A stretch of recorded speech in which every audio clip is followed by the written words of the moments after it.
Hi business owners and entrepreneurs, I'm going to show you how you can use the science of influence so that you can scientifically, and what I mean by that is backed up by scientific research, to influence anyone in work, in business, in life, elegantly and ethically.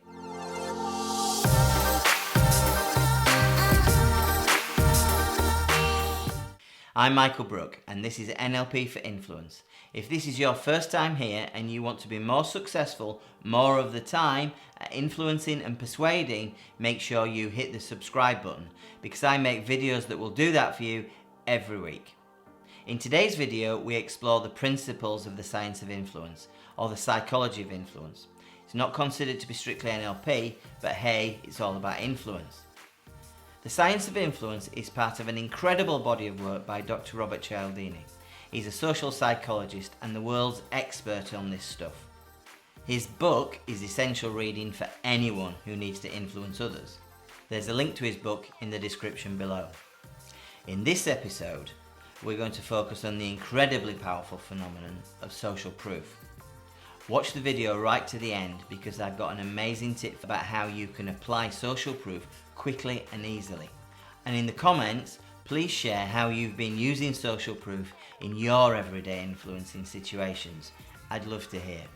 Social proof is a principle of persuasion, and here is that principle. When people are unsure of what to do, unsure of what action to take, when they can see someone they perceive is like them, in a similar situation to them, taking a particular course of action, it reduces their decision-making process and they are likely to take the same action as the people they can relate to. And marketers know this. And you are facing this kind of message every day, I promise you. But that doesn't mean you can't use the same psychology in your day-to-day business. Social proof can be broken down into 5 ways that you can leverage it. The first is the use of experts.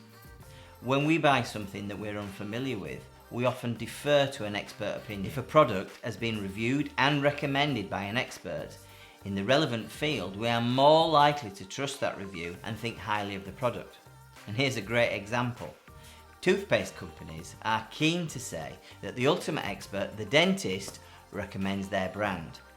When it comes to celebrities, the TV and magazines are awash with famous people, often with no credibility at all, saying that they use this or that product. But celebrities are walking advertisements, so any product that they recommend or are seen using are bound to get a lot more attention. Here's Cheryl using this hair product, and what woman wouldn't want to have hair like hers?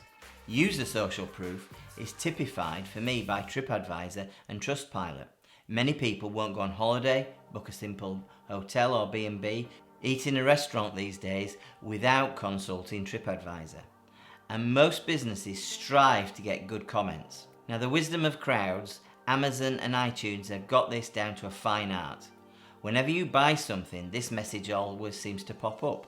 People who bought this also bought that. Or listeners who bought this also bought that. When it comes to peers, we know that customers trust recommendations from people they know much more than strangers. In fact, an experiment by Cialdini himself found that people were even much more likely to participate in a door-to-door donation campaign if the donor list included friends and neighbours. This was a technique that I used to great effect as a sales director. I encouraged my sales team to always have a folder with quotations and reports of local customers who were essentially like the prospect. They were never allowed to show the reports, but the mere presence of the report with a comment like, "These are the reports we've done for local businesses like yours," was often enough. So what can you do to invoke the rule of social proof? And I'm sure by now you have some ideas and perhaps realise you've been subjected to these levers every day. Now, my big recommendation would be to use testimonials. Testimonials can leverage social proof in a few ways. They can certainly be used to invoke expert, user recommendations, and even peer recommendations. Written testimonials on your website work and are becoming more popular. However, these work best when accompanied by a high-quality photograph of the person giving the testimonial. And you can use the LinkedIn testimonial recommendation function if you're on there, and if you're not, you should be. but far and away the best way to use testimonials is video. Where written testimonials might be treated with a little bit of skepticism, there's something incredibly real and authentic about video testimonials. No one seems to question how real it is. So get out your iPhone, your camera, or get a professional to film them for you. But whatever you do, get a video testimonial and publish them on your website, use them in your business video, and share them on your social media. There are some links to video testimonials that my clients use below. Another way to use and invoke the rule of social proof is to tell stories of your work, particularly stories of happy customers. Now, for those of you who subscribe to this channel, you remember the post about quotes pattern. If you don't, go back and have a look at that video and work out how you can use quotes pattern to invoke the rule of social proof.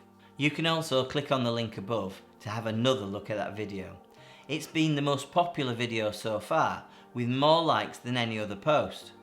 Thank you for watching this episode of NLP for Influence, and I look forward to seeing you next weekend when we'll have another NLP for Influence technique. If you're new to the channel, please subscribe and you'll receive a message when we publish a new video about how to influence and persuade with elegance. See you next time, and thank you for watching.